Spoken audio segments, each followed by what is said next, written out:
Hello. All right. It is 7 o'clock, so we're going to go ahead and get started. Thank you all for coming out. Thank those of you on Zoom for tuning in. My name is Jesse Iliff. I'm Executive Director at the Severn River Association. We really appreciate you joining us for our John Wright Speaker Series. I want to offer a couple of housekeeping notes. First of all, to thank this evening's sponsor, Heinz Contracting.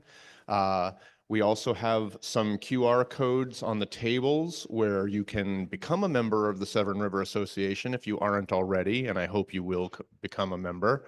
Offer us feedback on tonight's presentation and join our newsletter. If you would please take a minute to silence cell phones, that could help things go a little more smoothly.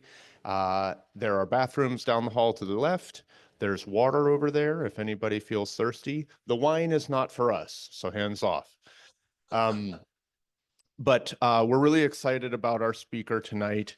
I am here to offer updates and housekeeping notes, so my part has concluded, and I will hand it off to our board member, Brian Gomes, to introduce our speaker. Brian? Evening, folks. Thank you for being here.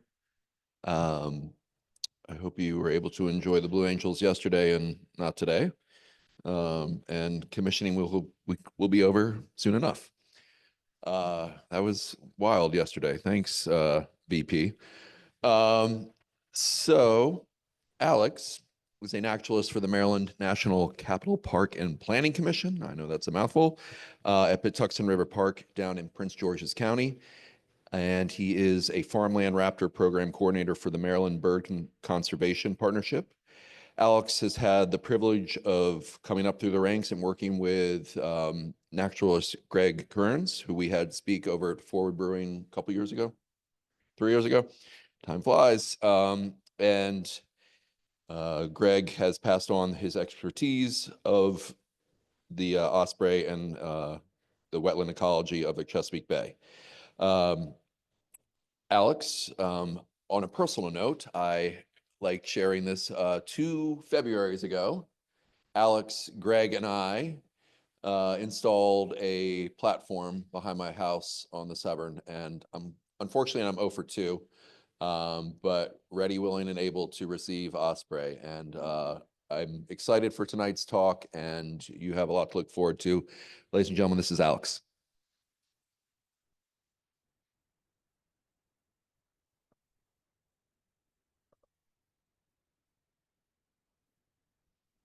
Keep talking. Hello. Oh, wow.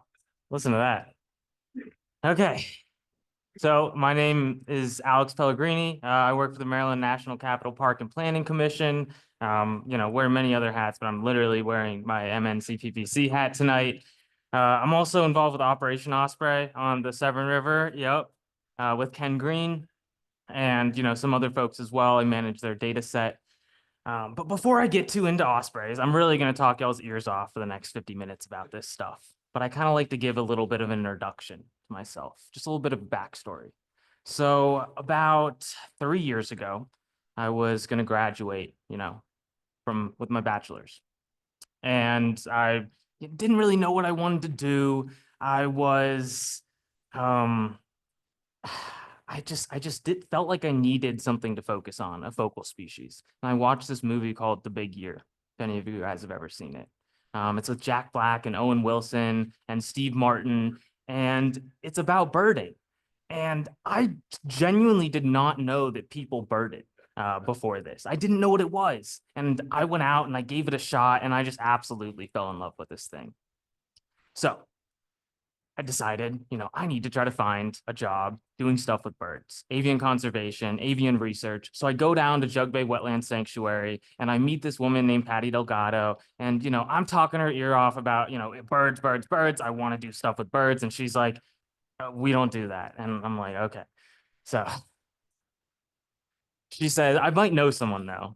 And she put me in contact. Well, she told somebody to call me. She said, you might get a call. And not even an hour later, I get a call from this guy, Greg Kearns, who we mentioned already. And, if you've never met Greg, I mean, if you have met Greg, you would know that he's a talker. And he's just talking my ear off. And he's like, you got to come down to the park. So I'm like, okay. So I come down like 2 days later and he puts me into waders and he throws me on the boat and we're out in the marsh and he's telling me, 20 years ago, I saw this over here and 30 years ago, this. And I love it. This is passion. This is what I'm in for. And he's talking nonstop for the first hour that I meet him. And then all of a sudden, silence. He puts the boat over into the side of the marsh and, kind of up onto the mud bank, into the cattails, and he scurries off without saying anything into the cattails. And I'm like, what the heck is going on?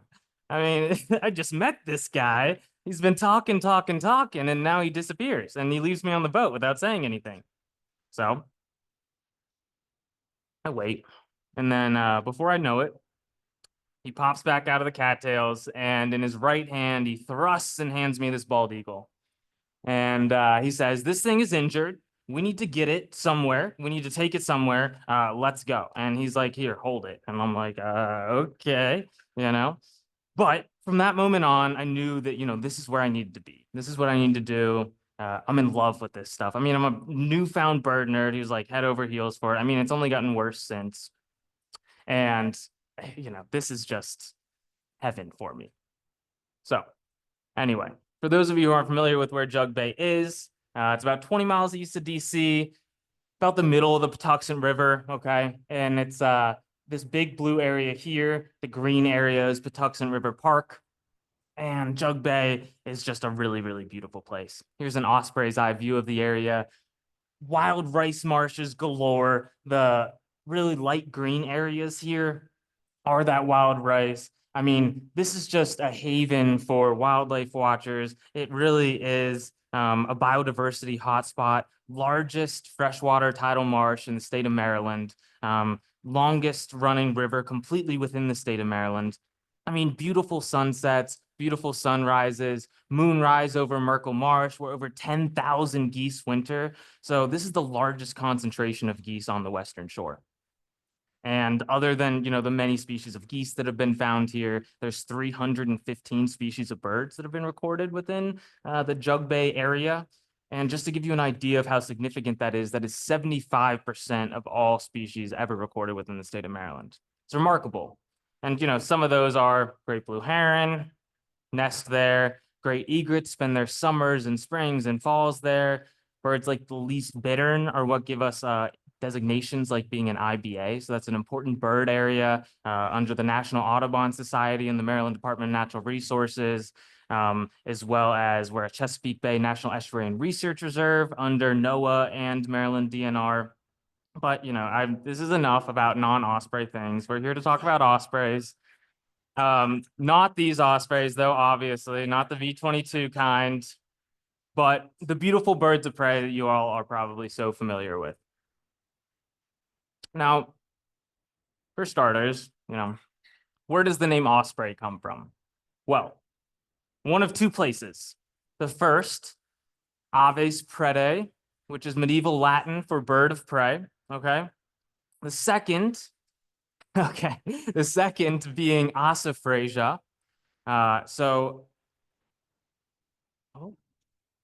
Well, in a second, you'll see an ossifragia, and it is a bearded vulture, a lammergeier vulture.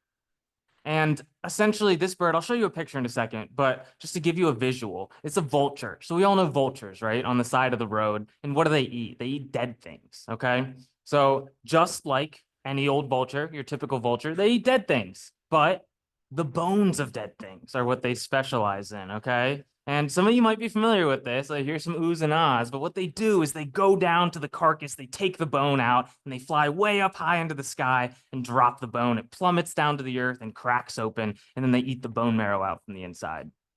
Okay, it's very cool. That's why I'm telling you about it. But, how are we getting to an osprey from here? This is not an osprey. So the thought is that way back when ospreys and ossifragia, bearded vultures, were first described, essentially there was a mix-up. Maybe some crude images were drawn. the original, descriptors of this bird weren't so precise that it didn't allow people to get the two mixed up. So when you see a large bird of prey and you're, way back when you don't have binoculars, you see it carrying something. Is it a fish? Is it a bone? Is it an osprey? Is it a bearded vulture? We don't know. They're probably the same thing. And that's how we got there. Now, the scientific name, Pandion haliaetus. So Pandion comes from one of two places. Well, really just one place, but two kings in Greek mythology. So you have Pandion the First, who had two daughters, both of whom transformed into birds. And then Pandion the Second, who had four children, one of whom, a son, transformed into a hawk. And the species name, haliaetus. So if we break it down, we have halos, meaning eagle, and aetus, meaning sea. We put the two together, we get sea eagle. And, while this is an osprey, it's not an eagle, nor is it really a bird of the sea. It certainly is a bird of the water, right? So ospreys are completely dependent on a diet of live fish. And I want to stress that word live, because seriously, I mean, no self-respecting osprey is ever going to be caught dead eating a dead fish or any free meal like that. I mean, they are specialized hunters who are so good at catching their prey, and this has allowed them to spread all over the world. So here's a kind of a crude range map of ospreys. So the ospreys are cosmopolitan. They're the second most widespread species of bird in the world, second to the peregrine falcon. And you can see here in the red, their breeding range, right? They're breeding up north.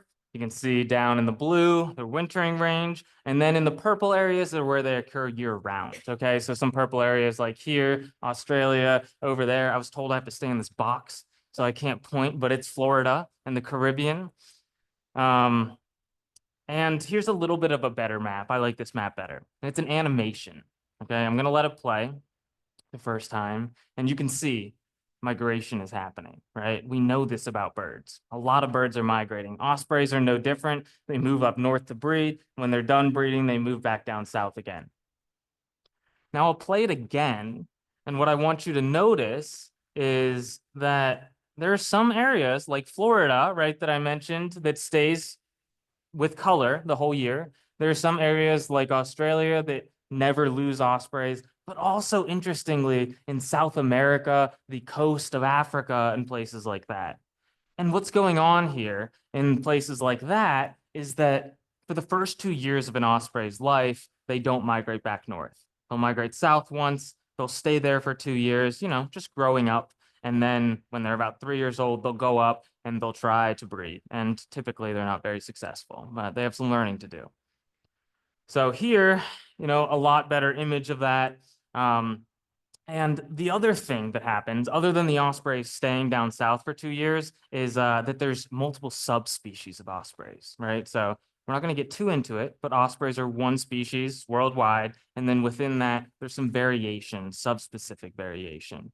So the highly migratory subspecies, carolinensis, and then the nominate haliaetus. So haliaetus is European. This is your backyard osprey over here, carolinensis. And then we have cristatus, which is that Australasian population, and ridgwayi, which in my opinion is just the coolest looking bird. I mean, they got that nice white, the reduced stripe on the eye, just a lot more white even when they open their wings.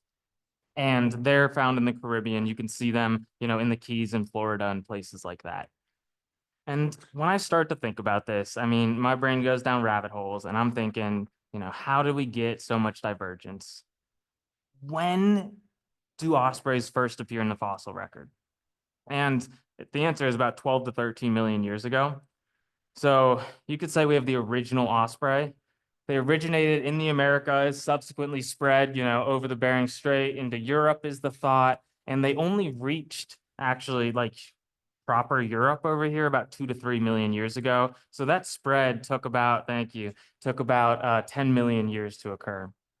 Pretty cool. And we'll geographically zoom in a bit here and just look at Maryland. So you can see that ospreys are blanketing the state. And this is data from the latest breeding bird atlas. If you look at the Chesapeake Bay, it's dark. there's a lot of ospreys. Osprey guru, this guy named Alan Poole, he famously talks about how 20% of the world's population of ospreys nest in the Chesapeake Bay. Okay. There's more ospreys in the Chesapeake Bay than in all of Europe. So we live in a very, very special place for ospreys. I mean, and it's evident in just the love and attention that these guys get. I mean, there's many festivals in the Bay dedicated to these guys and so on. But we'll zoom out a bit again, just looking at the Americas, and we can see that our backyard ospreys are migrating all the way down to here, about 5,000 miles, twice a year, just to reach their breeding and wintering grounds. A lot of them typically breed or wintering in the Amazon River Basin area, excuse me.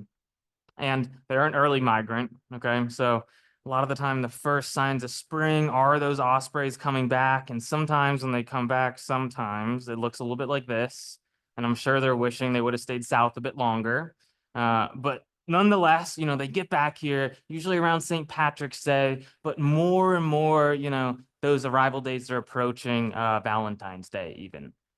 So this is a list of Jug Bay arrival dates, and you don't need to read every single one.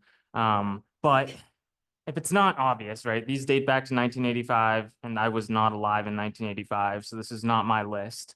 But Greg Kearns, my boss, was keeping this list.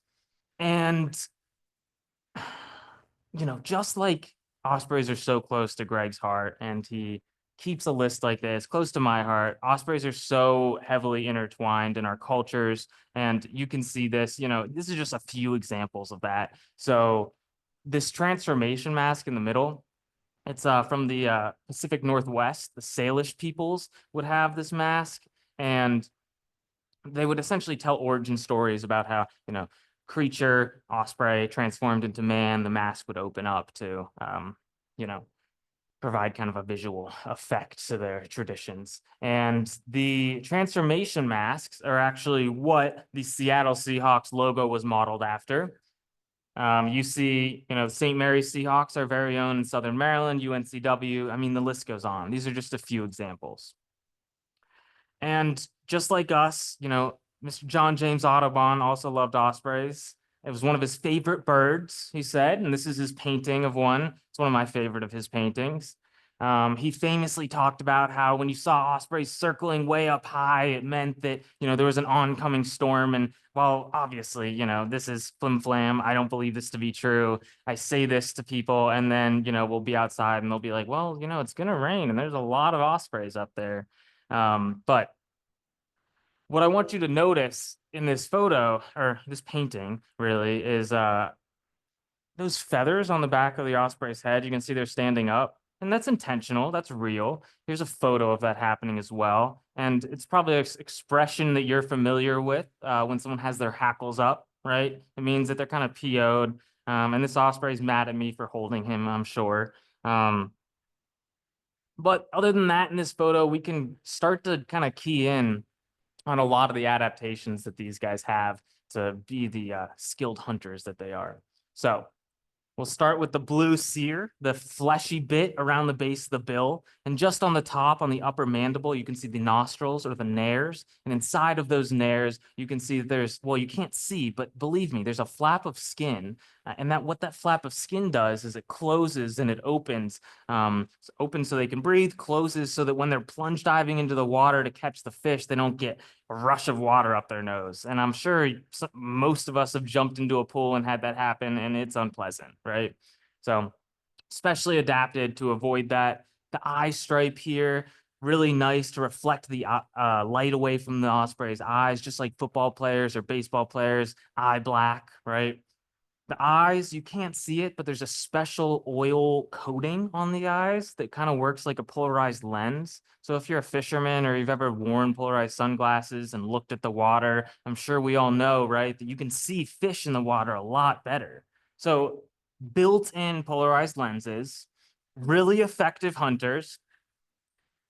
We'll get more into these adaptations, but I'm going to go to the next slide here. I mean, you can still see, the eye black, the sharp bill, that blue seer, but you can also see this bird really heavily marked on the chest, right? So this is a way to sex the ospreys. This is a female. And what I like to say is the females wear the jewelry, males wear nothing, right? So female has a nice necklace on, the male has nothing, but she's also bigger. She's also a lot bigger. And that's not just this picture. That's not how she's standing, how she's puffed up, or anything like that. That's real. She is bigger. And that's obvious in this photo here as well. So the male is on the higher perch, the female's on the lower perch. And what we can see here is that male has the nice, slimmer body size. And that's no accident. He's evolved this way over millions of years because the male is typically the provider for the nest. The female also goes out and hunts fish and things like that. But the male, is out catching fish more. If he has a smaller body size, he's more agile so that he can maneuver and catch the fish better. Also, he needs less food for himself so he can give more to the nest, right? It makes sense. The female on the nest, she's the incubator. She's the one protecting the nest and shading the young when she needs to. And, other than that, I'd like to point out these little blue herons on the bottom. I mean, they're just so unafraid of the ospreys. They know these guys are fish eaters. They're not coming after them or anything like that. But if an eagle was sitting there, they'd, disperse. So this is a really cool composite of ospreys hunting and plunge diving. And what happens? So how do they hunt? Okay.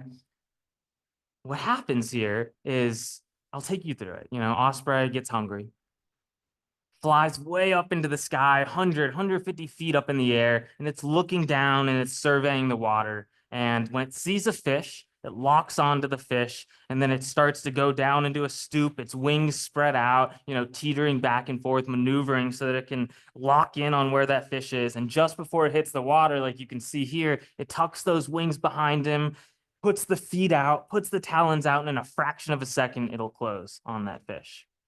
And to take you through that fraction of a second, what's going on here is a number of things. So ospreys have a semi-zygodactyl talon pattern. And what that means is that they can switch from a pattern of 3 in the front, 1 in the back, like you see here, which is optimal for perching, to 2 in the front and 2 in the back, okay? And the 2 in the front, 2 in the back is really useful for grabbing onto fish, right? I mean, if you've ever tried to pick up a fish, you'll know it's not easy. That thing's going to wiggle and slip out of your hands. In addition to, getting a good grip with these fish hook-like talons on either side of the fish, it has these spicules on the bottom. And what the spicules are is like a sandpaper type grit that actually helps the osprey hold on to the fish as well, right? So here's another shot of that osprey just about to hit the water. And I hope you can all see this, but there's kind of a nice gloss over the osprey's eye. You see that? And what that is, it's not the oil layer or the reflection or anything like that, but it is the reflection, but it's a reflection off of what's called a nictitating membrane. And the nictitating membrane, it kind of works like goggles so that when the osprey goes and hits the water, it doesn't get splashed in the eyes and then flails and misses the fish or anything like that. I mean, all these adaptations working together, keep the eye on the prize so that it can snap, hit that fish and, come off with a successful hunt. This is no accident either, though, how it's carrying the fish. 2 in the front, well, 1 in the front, 1 in the back, on either side of the fish. Fish positioned head first, tail back. Sometimes you'll see tail first, head back, but usually just like this. That's the most aerodynamic way to carry the fish. If you have it sideways, that's not very effective. An eagle comes after you, you're probably losing that battle. You want this fish as aerodynamic as possible so you can fly off with it. And take a good look at the color of this fish, right? It looks normal. But what about this guy? So you probably all know what this is. This is a goldfish. And this is a really popular food item for ospreys in Jug Bay. What's going on here is, something like little Timmy goes to the fair, wins whack-a-mole, right? They give him a goldfish to go home with.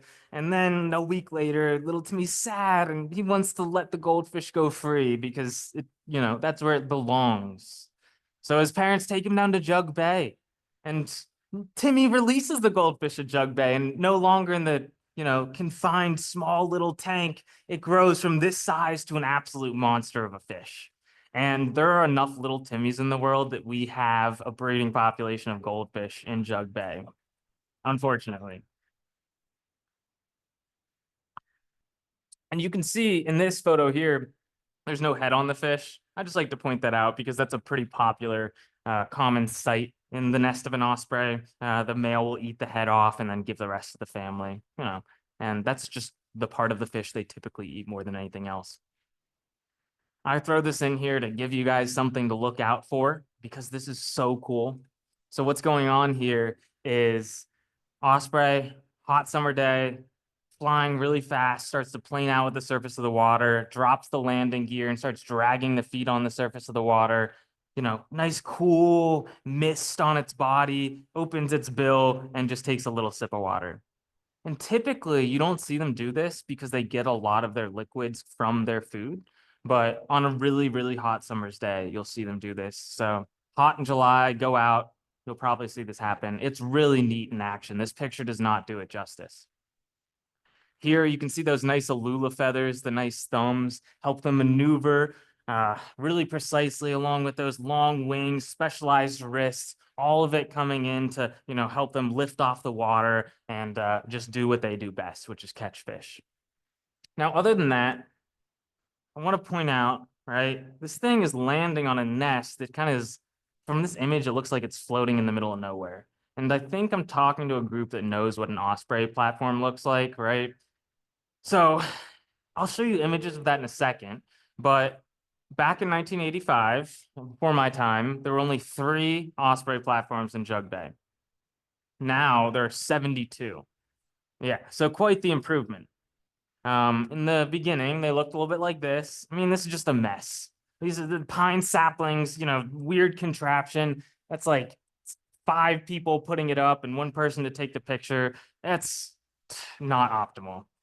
This may be a little bit of an improvement, really long tripod action, octagonal type platform. I still don't love it. And eventually we've reached this nice 16-foot 4x4 in the middle on a 4x4-foot platform. But ospreys don't need these to nest. They will nest just about anywhere. I mean, I'm serious. This is a nest built in the middle of a walkway on a bridge. This osprey just decided that, nobody can climb up here for the whole summer while I'm here.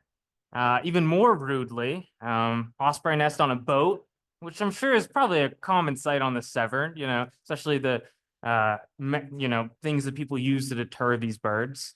And then even better here, can everyone see what that is? A jet ski, right? So the first time that I saw this photo, Greg was showing it to me, and he tells me that he was giving like a talk, something like this, and he puts this picture up, and some lady's kind of squinting at it. She's looking, and then she raises her hand, and she's like, I just had to tell you, that's my jet ski. That's my house. And sure enough, it was. And she proceeded to tell the crowd that, she couldn't use the jet ski for the whole season because it's illegal to remove an osprey nest. So, PSA, if you got an osprey building on something, well, it's too late now, but you got to take care of it well in advance. Put some spikes up or whatever you need. I mean, I say put spikes up. Don't put one of these things up. They don't work, those fake owls. Whoever made those things made a killing off of a scam because, I mean, ospreys do not care. No birds care, really. But other than that, you'll see them on dolphins out before bridges. Those things that help prevent the boats from hitting the bridges. Cell phone towers. All right, if you look high enough, you'll see them on cell phone towers. I mean, I think that's 5G. Nobody's telling the ospreys that might be a little dangerous for their babies. On a silo right there at Merkel Wildlife Sanctuary. They'll just build it if there's an opportunity, a little dent in the silo right there. Channel markers, really, really common sight, right? But this channel marker is special, and this bird is special because do you see that blue band around its ankle right there? So we'll get into osprey banding and banding in general, but banding is essentially when you give a bird a bracelet with a unique number that can help you identify the bird in the future if you ever are to encounter it again. However, nobody here can read what that number is. There's a number on this silver bracelet, but nobody can read it. You would have to hold the bird to read it. So blue bands, color bands like this can help us identify birds from afar. Okay, blue bird in the Chesapeake Bay, which one is it? And essentially, come to find out, this guy named Mitchell Bird at William and Mary banded this bird, and Greg recited it. And when he reported it, it just so happens that this bird was turning 21, and it decided to nest on channel marker 21 that year. Pretty cool. Okay. And here's another example of a nest, and I'm not going to tell you this bird's 23. I don't know how old this bird is, but this is a sandwich nest, as we like to call it. And this is something you guys probably see out on the river as well. These tiny channel markers, the ospreys will just shove sticks in there. I mean, I like to think it's an inexperienced pair, because what happens a lot of the time with these nests is you'll only have one chick left in there, because as they stretch their wings and they grow bigger, they'll knock their siblings out of the nest. And if, they're 5 weeks old or younger, old, a little bit older, they can't get out of the water. I mean, they're dead if they're in the water. So these aren't optimal, but sometimes the parents are good at like building the nest out, and all 3 chicks can survive and stretch their wings. Other than nests like these that we see, this is a really cool nest. So this is in Yellowstone National Park.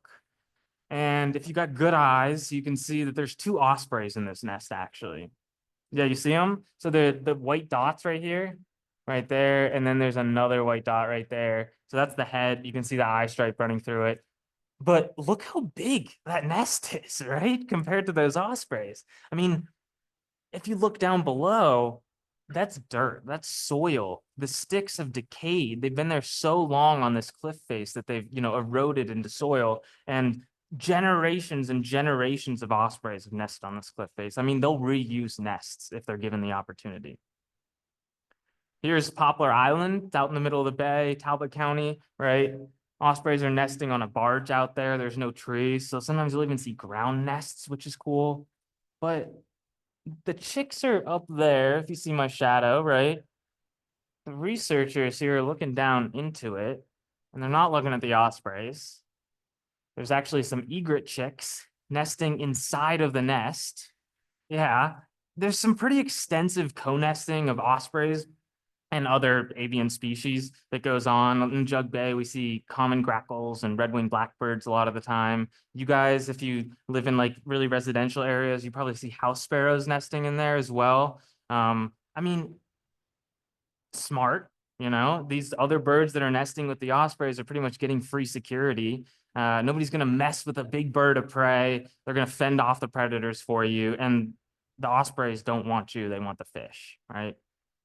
So they're taking advantage of these nests that just don't build themselves. The ospreys are hard at work. The moment they get back from their wintering grounds, rebuilding the nests, they'll fly up to trees with loose branches and hit them with their feet and break it off and bring it back to the nest, and then carefully position the sticks in the nest. And some of you guys might have osprey cameras, maybe, where you've seen these live cams that exists. And I'll watch the Jug Bay one a lot of the time. And it's funny because, I'll see an osprey bring back a stick. It kind of puts it, right here to the right. And then it looks away, and then it looks back at the stick, and it moves it to the right a little bit more, maybe like, a foot or two. And then maybe a minute later, it goes back and it moves it seemingly to the same spot. I mean, and this is a behavior that you see all the time. They want to get their nests just right, especially the males. They'll come back before the females, begin this nest building to impress the females. And once the females get back, you'll see what's called a fish flight, if you're lucky enough. And it's really hard to capture an image of this, so I'll take you through it. What's happening here is when the female gets back, she'll sit on the nest, and the male will come and, he'll catch a fish and he'll start circling way up high above the nest. And then he'll go into these huge undulating dives with the fish in talons, calling to the female's calling back to him, and he's trying to impress her. And if he does a good job, he goes down and he offers her the fish, showing her, I am a good provider, let's keep doing this thing. And it's funny because we were out a couple years ago and looking at one nest. And the female was back before the male, which isn't crazy. It happens. But this female had been back for like a little too long, in my and Greg's opinion.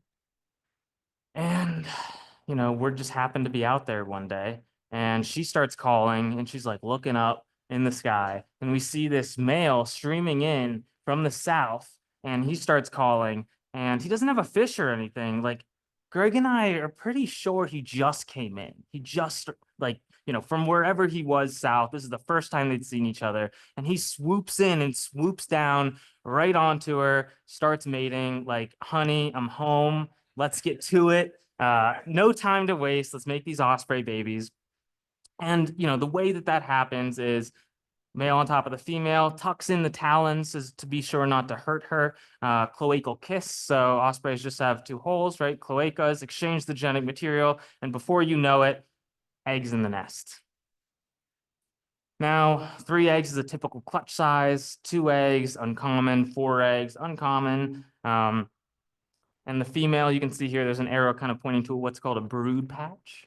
So the brood patch is an exposed area of skin. They'll pluck the feathers out and part it to the side, settle it on top of the eggs so that nice exposed area of skin can contact the eggs and make them as warm as possible, aid in incubation, right?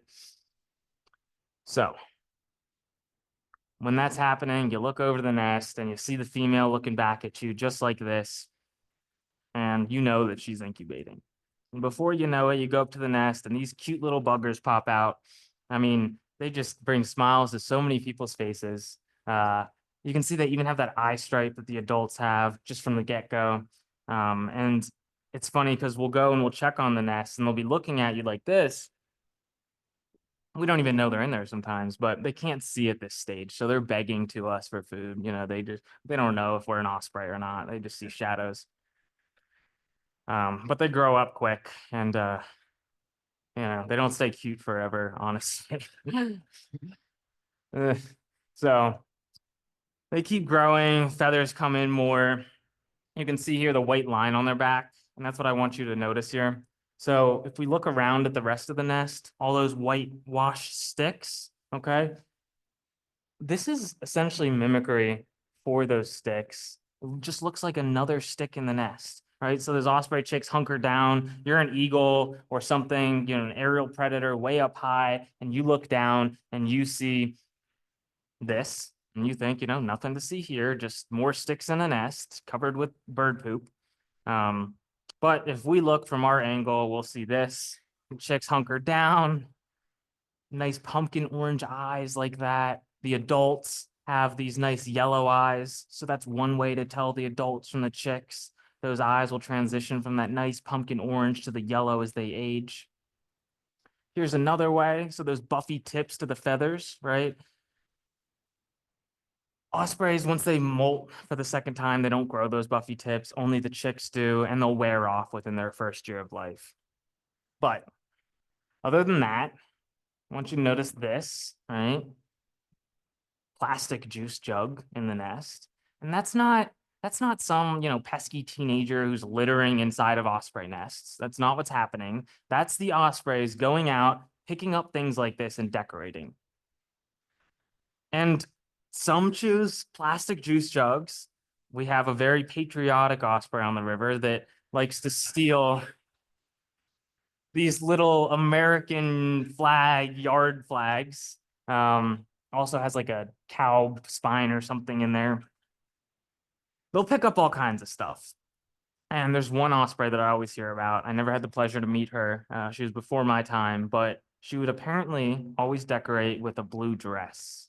And God, I don't know, where would she get this blue dress, right? Because over the winter, this thing's blowing out, it's getting tattered. So every year she has to find a new one. And I hear that she would. So what I imagine is, some poor woman who still uses clotheslines.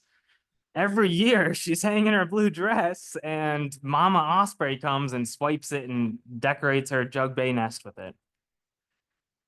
But other than decorating the nests, they have some more important responsibilities. One of those being feeding the chicks, right? Very important. So for a while, the osprey chicks are, not capable of breaking up their own food. So Mama and Papa Osprey will have to come and break it up and feed the chicks in little pieces. Also, shading the young is very important. This is, Mama Osprey with that nice necklace, right? Shading the young. The young can't thermoregulate. If they overheat, they will die. Here's an image of an artificial shade that was made for these ospreys here. And this nest right here, the mother osprey actually died halfway through the nesting period. And so Greg built an artificial shade so that the chicks could get under it while the, father was out hunting. And also supplementally feeding the nest. There's like a fish head right there. And these chicks did end up making it, but other chicks, I'm sure, are not so fortunate if they lose a parent to continue their lives with the help of somebody like this. But when both parents survive, all 3 chicks like this will make it to fledgling age, about 8 to 9 weeks. And what's happening here, you'll see this a lot. The chicks are looking down and you'll see them watching fish in the water swim around. They're preparing for the moment that they have to fledge the nest and go out and hunt these fish, feed themselves. And the parents will kind of wean them off of food for a while. And what I like to imagine, I anthropomorphize a bit here, but I like to imagine, I mean, can't help it. This mother is clearly looking at her child and saying, it is time to go. And he's looking back like, I think we have a great thing going on here. You just keep doing this. I'll stay here. But eventually they will get hungry enough and they'll make an attempt to go out and get some fish on their own.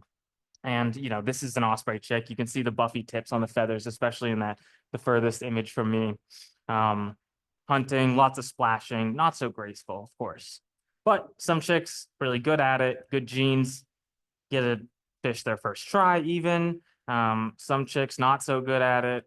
So what's happening here actually, I mean, imagine if you're an osprey chick and you're standing on a stable platform your whole life, you have no concept that some things are not so stable, right? So when they go to land for their first time, if they land, like I've seen them land on roofs and they'll kind of slip down the roof and catch their balance, or they'll land in a tree and they won't realize that the branch isn't sturdy enough and they'll kind of fall down like this.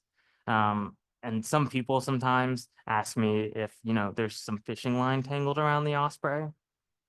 And there's not, but it's a good segue because fishing line is a huge hazard to these birds. You've probably seen these signs at maybe a dock or something. If you haven't, look out, they're everywhere. But U.S. Fish and Wildlife put up these signs, and God, whenever this thing goes up on the screen, it bothers me so much that the feet are yellow here. But that's beside the point. Osprey's feet are whitish. But the real point here is that terrible things like this can happen. Okay. So this is an osprey chick that effectively was hung by the fishing line in the nest.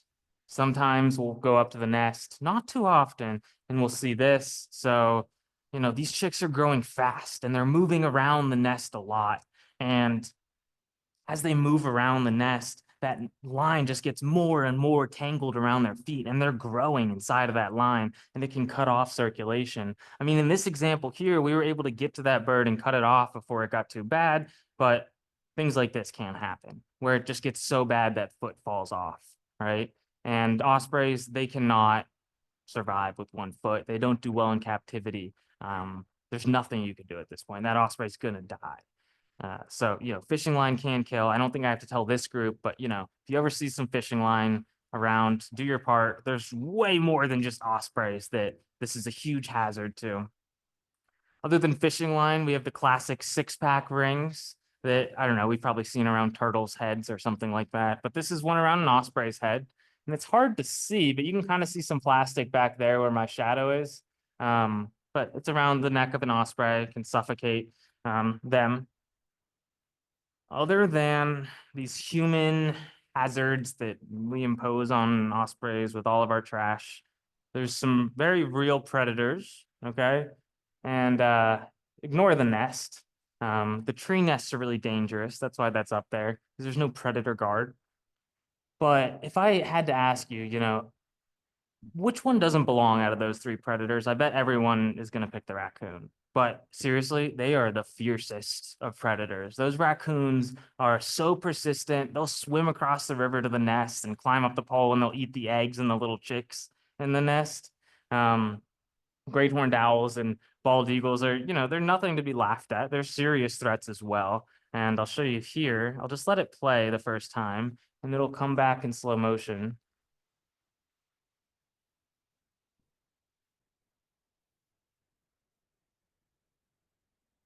Yeah. So, right, what happened is these chicks, they're pretty close to fledgling age. So this one chick is actually going to take its first flight right here. If you could hear it, you could hear the mother osprey calling to the chicks to hunker down. And they try to right here, right? They're trying to get down, but this chick just doesn't get down in time, doesn't even really try. And the eagle just comes up and gets it. Yeah, this is in Maine. It's a cool video. Everyone's got to eat. No hard feelings towards the eagle, but this is, yeah, yeah. So other than, avian predators, all these other things I'm talking about, let's circle back to humans real quick. And I think some of you guys might know what this is, right? This is DDT. So, kind of became a thing in the 1940s, was eventually banned in 1972. The situation here is that for birds of prey, it made their eggshells really, really thin so that when they went to incubate them, the eggs just like cracked right underneath them. They could not incubate them. Now, go home and watch some commercials of this stuff because I think it's too funny. I mean, looking back on it, there's commercials of people. What's going on here is they're sprinkling it on these children's heads while they're eating lunch, yeah, to just show how safe it is. Here's it being sprayed on children in a pool. Parents would encourage their children to run behind the DDT truck when it was passing through the neighborhood. I mean, they just sprayed this pesticide absolutely everywhere. Good thing we know, not good anymore. But other than that, there's a lot of ecotox studies that went into that. We don't particularly do ecotox studies. We've helped with them with the amount of ospreys that we monitor. But every single year, something that we do is we go out and we ban as many osprey chicks as we can on the Patuxent. And here's how that works. And you need to mix ladders and boats, which don't mix very well. And this is a very mild example of that, a little short step ladder, an easy nest to reach. But I'm sure you guys have seen some of those really tall nests. I mean, and I'm determined, I'm going to get up to them. Some of the ladders we use are, tall like this, and I'll step on the step that says do not step at the top. Just because, I think it's really important to band as many chicks as we can and glean as much data from this effort as we can. So here's a video that I didn't have until last year. This is me on a ladder, right? Getting into a nest. And I'll let it play real quick. Yeah. So you can see, she completely rips. It's not working very well, but she completely rips the back of my shirt off, right? I mean, you can see it there. And, I'm not trying to be a manly man or anything like that. It didn't hurt that. It was just a cat scratch. But I, got to join a club, a very exclusive club with only 3 members in the last 40 years as one of the researchers to actually be hit by a female osprey protecting their territory. I was the lucky one, though. I'm telling you, this is another instance of that happening. And this girl actually got hit in the head. And you can see here, you see this like black speck right here. So the osprey's talon actually fell off when it hit her. It hit her so hard. Left a good mark. Greg is the 3rd member. He was hit in the head like 30 years ago or something. You usually don't encounter females that are this aggressive. I mean, we're in and out so quick and effectively. We go up there, ban the chicks, put them back up. We're gone in under 5 minutes. But every once in a while, you get a really, really protective female. And other than that, other than banding the chicks, we also ban the adults. And the way that that works is, I'll give you a second. Can you guys see the white lines I talked about? So those are the chicks in there looking like the whitewashed poop covered sticks. And this contraption over the top of them is what I like to call a noose carpet. So what that is it's essentially a vinyl coated, hardware cloth piece arranged into a dome, and around it there's some floaties like you can see here. There's microfilament nooses all over the place. And how that works is, the osprey comes back and says, "What the heck is this thing on top of my babies?" And it's walking around and it gets its feet a little bit tangled. And then when it tries to fly off, this thing comes with it and it's too heavy. So they end up in the water, and we're there in 30 seconds to pick them up out of the water. We're in a boat, like right behind the cattails, and we right over there and pick them up, untangle them really, really quickly, and then we're able to band the adults. Okay. So with those federally numbered bands that I talked about, and from this banding data, we're able to get re-encounter information. So you can see this is all the encounters of birds banded on the Patuxent in the last 40 years. And it's kind of hard to see because there's so many points right here. I mean, that's a lot of chicks that just die right out the bat. That happens. I mean, that first year of life is so dangerous for these birds. But we have recoveries all the way down here into Bolivia. Some birds move over into Texas, up into like Maine and Massachusetts and things like that. So we can get cool information about where these birds are moving, what time of year, then what type of habitats they're using. When you get a re-encounter, it kind of looks like this. Here's a close-up of the bands. You can kind of see the numbers in these images, and it's really these weightless little things that are on their ankles. And what that allows us to get, other than the map I already showed you, is a point A and a point B. Okay, so let's say this osprey, after 10 years, 10 years after it was banded in Maryland on the Patuxent, it was re-encountered here down in South America. But if we want more than a point A and a point B, if we have more complex questions to answer, we can utilize things like tracking technology. So, this is point A, B, C, D, etc. And instead of this map right here, where we can see, right, the osprey started in Maryland and ended up here, but like what happened over the course of those 10 years? Did it actually migrate just straight out over the open ocean like that? We don't know. What habitats are they using? What routes are they using? Where are the important areas to protect and conserve?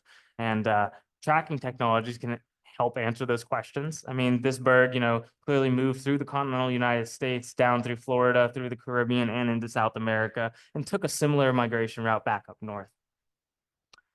A really cool example of an osprey tracking project, Rob Biergard, this guy who was putting transmitters on in Maine, put this transmitter on one bird that became really special just for the story and how it was so remarkable.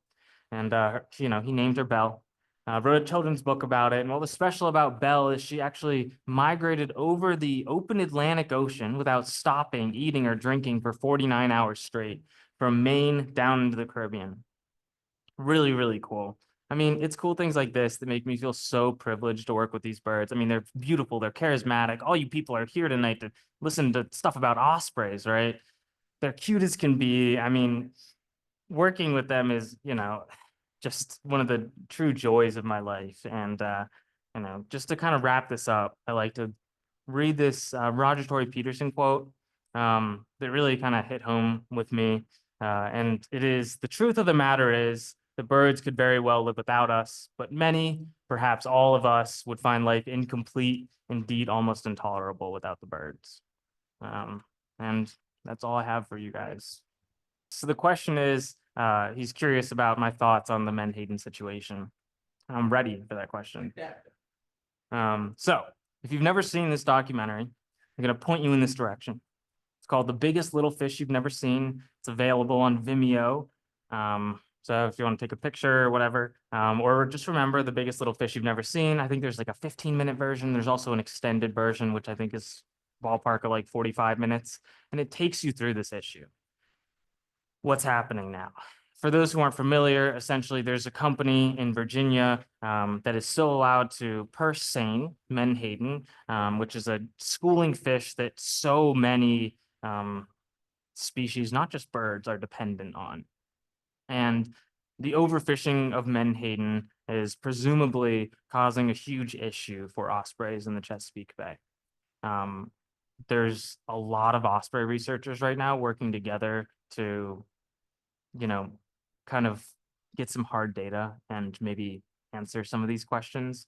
I point you in this direction because I don't feel comfortable enough, you know, saying anything concrete, but I think that if we banned menhaden fishing or purse seining, at least to that extent, I don't think it would be a bad thing.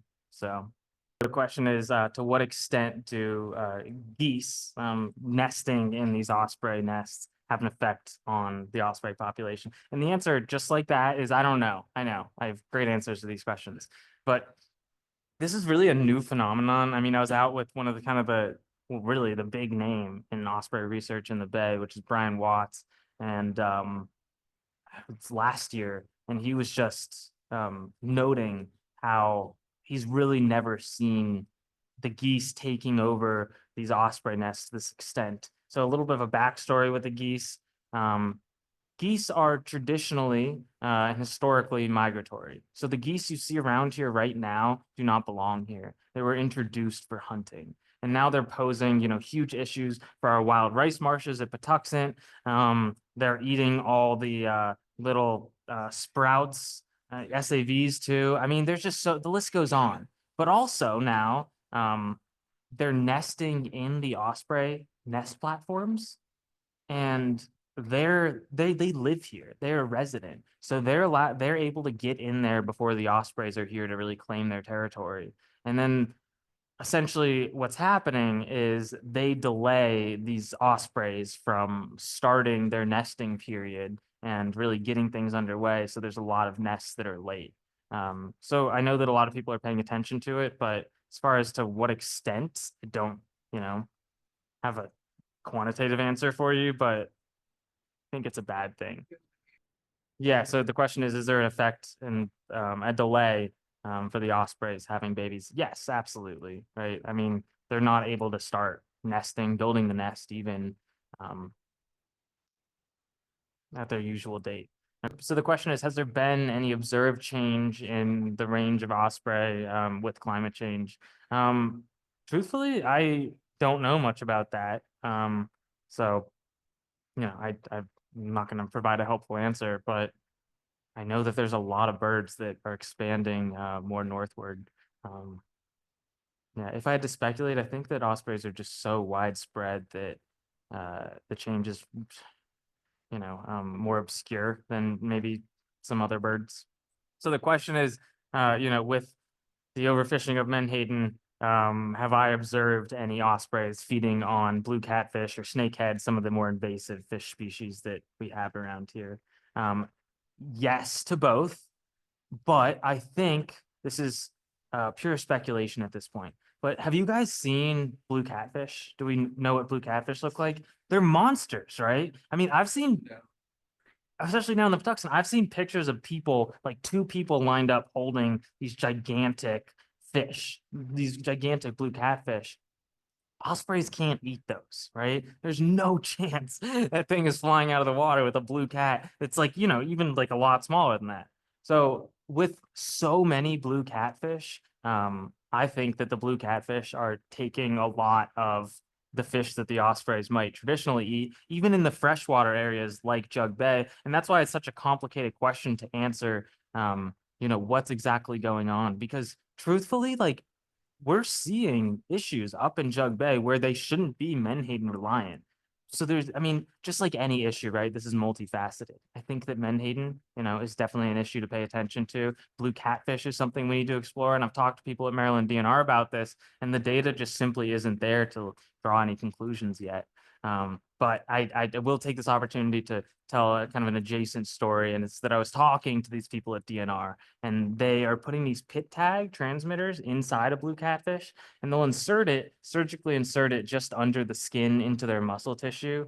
And what was happening is these monsters that we call blue catfish were absorbing this pit tag transmitter through their skin into their stomach and pooping it out.